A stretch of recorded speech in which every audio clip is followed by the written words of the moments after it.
Bueno, la Fundació Horta Sud és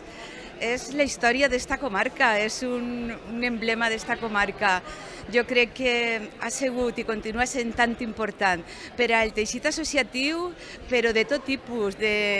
empresarial, d'associacions, totes les jornades de formació que han fet,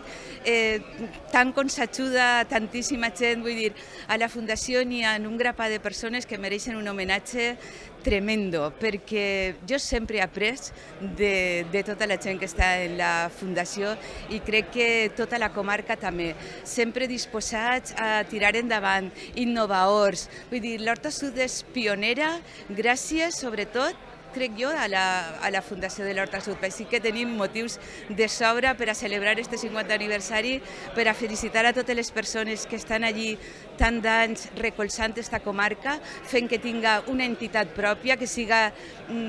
reconeguda i bueno, crec que és motiu més que suficient. Donar-los les gràcies a tots els que ho han fet possible. Mira, jo crec que cada vegada més hem de continuar insistint en que la societat en general, la ciutadania, ha de participar més de tot, sobretot de les decisions que es prenen en les institucions. No se pot limitar a votar cada 4 anys i ja està. Hem de ser molt més partícips de pressupostos participatius, però fer-ho fàcil per a que la gent participi i explicar-li les coses. La transformació energètica, el canvi climàtic,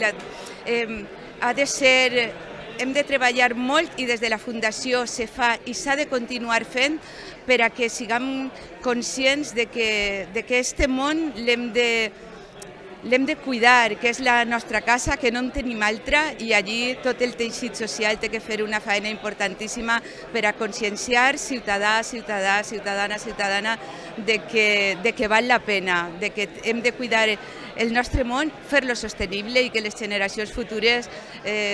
gaudisquen, si pot ser, d'un món millor encara del que tenim en aquests moments. El futur està en les nostres mans i la responsabilitat i la implicació de la Fundació és fonamental.